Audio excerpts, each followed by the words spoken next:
Hi there, this is Christina Jones from the Teaching and Learning Center at El Centro College. In this video, I'm going to give you a brief overview of DCCCD's legal responsibility to provide accessible materials. Then we'll go over a basic summary of the requirements for all DCCCD employees that are outlined in our new accessibility policy. If you'd like, you can access this slide deck online using the link in the video description. This link will also provide you with access to other resources that I'll mention during the presentation. Let's get started. You may have heard people talk about Section 504, Section 508, ADA, and WCAG. These are four key terms to know in the context of accessibility and the law. With the understanding that I am absolutely not a lawyer, let's dive in and demystify these abbreviations. Section 504 and Section 508 are both part of the Rehabilitation Act of 1973. This act was the first major legislation to provide protection for people with disabilities in the United States. And the power of those protections comes from tying federal funding to compliance. To get a little more specific, Section 504 prohibits discrimination on the basis of disability by recipients of federal financial assistance, which applies to higher education institutions like DCCCD. Section 508 adds the additional requirement that electronic and information technology must be accessible. Of course, the technology picture was just a little bit different in 1973. That's why Section 508 was added later, in 1986, and then updated in 1998 and 2017 to keep pace with changes in technology. Now, just to be clear, Section 508 applies specifically to federal agencies. However, it also serves as the benchmark for other institutional policies, including those created by the Texas state government and the DCCCD. The Americans with Disabilities Act, commonly abbreviated as ADA, was passed in 1990 and amended in 2008. Where the Rehabilitation Act only applies to recipients of federal funding, the ADA applies the same protections to the public sector. So, in all areas of public life, the ADA protects the civil rights of people with disabilities by requiring that they have an equal opportunity to participate in programs, services, and activities. To sum up, the Rehabilitation Act and the ADA form the bedrock of DCCCD's legal responsibility as a public entity that also receives federal financial aid. You may also have heard of the Web Content Accessibility Guidelines, known as WCAG for short. They're industry standards, not laws. But laws, like Section 508, use them as a compliance benchmark because they're an internationally recognized standard for creating accessible digital content. When you see a number after WCAG, it refers to the version number. DCCCD is currently using WCAG 2.0 as our accessibility standard to meet. So, now that we've covered what the laws are, let's talk about how they're enforced. On the federal government side, you have the Department of Education's Office for Civil Rights, or OCR, as well as the Department of Justice. Instead of, or in addition to, filing complaints with the government, people can file private lawsuits over violations of the federal laws we just went over. Finally, to avoid getting to the point of a complaint or a lawsuit, compliance enforcement starts with oversight from our own colleges and the district. Now, at this point, you may be wondering if DCCCD is compliant with the laws we've just gone over. And the answer is, well, it's not really a simple yes or no question, especially given the sheer amount of moving pieces involved in any college environment. But it's safe to say that there's always room for improvement, which is why there are currently hundreds of open Office for Civil Rights cases at educational institutions across the country. It's not because any of them are universally non-compliant. It's because specific issues have been identified, and now those institutions are working on making improvements. Like many other colleges, DCCCD currently has an open case with the Office for Civil Rights, and we've entered into a Voluntary Resolution Agreement, or a VRA. This agreement is essentially a commitment to carry out set activities by a specific deadline. Those activities include an accessibility audit of our online content, the development of a plan for tackling accessibility, and remediation, which means fixing content that isn't accessible.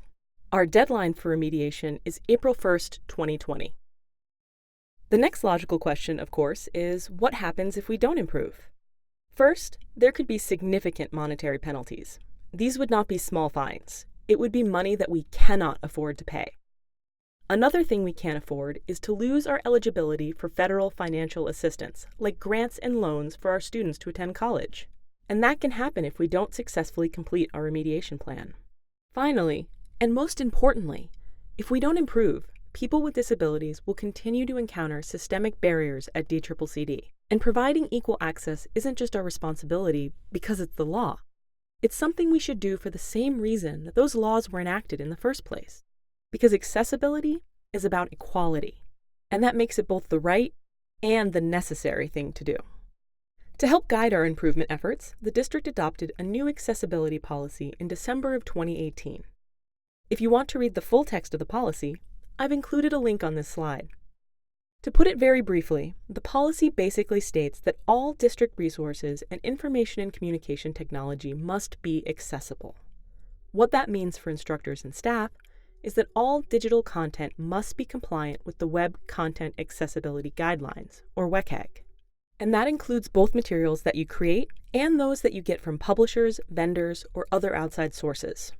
It's also important to note that this policy applies to both in-person and online environments. So whether you teach 100% face-to-face or spend all your time building content for the web, this policy applies to you. So what kind of digital content are we talking about? DCCCD's accessibility policy applies to information and communication technology, also known as ICT. That's any electronic resources used for instruction, information distribution, or communication. This includes, but isn't limited to, content like documents, spreadsheets, presentations, PDFs, and email. It also includes eCampus and other web-based services, and any software or mobile applications that we ask students and employees to use. And it includes multimedia products and video. I know that can sound like a daunting list at first, especially if you're not sure what it would take to make some of these types of content accessible. But in fact, a lot of what makes content accessible is just formatting and presentation choices that end up improving your content for everybody. Let's take a look at an example. Here I have two versions of the exact same accessibility tip. Use high contrast colors and descriptive links to quickly make text easier for everyone to read. In version 1, you can see that I did not follow my own advice.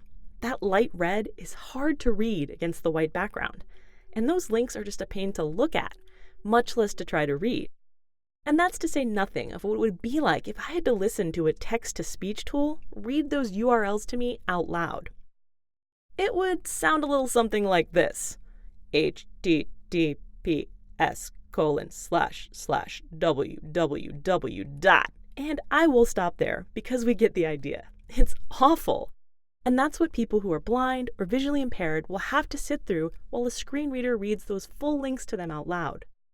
But with a few quick edits to change the color and make the links descriptive, we're all having a better time in version 2. Now the dark text really stands out against the white background. And it's going to take a lot less time to read and understand the information. And those are benefits for everybody, not just for people with low contrast vision or people who use screen readers. There are lots of great assistive technologies, like screen readers, that can help give people with disabilities equal access to your content. But keep in mind, in order for many of those technologies to work effectively, they need a digital file with accessible formatting rather than a paper copy. So even if you usually only share hard copies, the district's accessibility policy means that you should now be prepared to quickly provide an accessible digital version on request. Instead of waiting for people to ask, though, you might want to consider your materials from a universal design perspective. Think about how helpful it could be for everyone to have access to digital versions that they can view, print, or even have their computer read aloud. Whatever best meets their needs. In order to help you make your digital materials more accessible, the district has created an accessibility checklist that identifies 10 best practices that our faculty and staff should use in all the materials they create and share in their role at DCCCD. When you look at the checklist online, you'll see that all 10 items link out to a short page explaining what that accessibility standard is and why it's important. These quick overviews also have tutorials to show you the technical steps you'll need to know to make your content accessible. The checklist is based on the Web Content Accessibility Guidelines, but it's customized for us.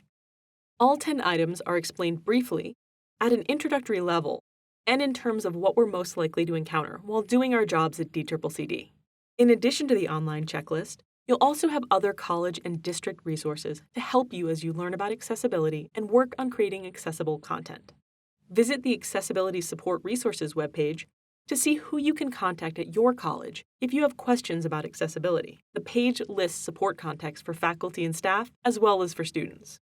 For example, each college has a Disability Services Office that works directly with students and offers a variety of services and accommodations for students with disabilities.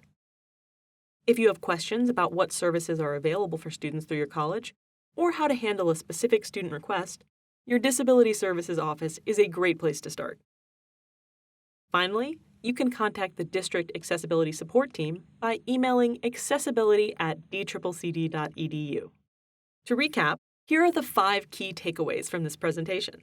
Number 1, accessibility is absolutely necessary for people with disabilities, but making your content accessible can improve the experience of everyone who uses it. Number 2, making materials accessible is a best practice, but it is also a requirement in terms of federal law, state law, and district policy. Number 3, DCCD must improve accessibility by April 1st, 2020, and that is a non-negotiable deadline due to our voluntary resolution agreement with the Office for Civil Rights.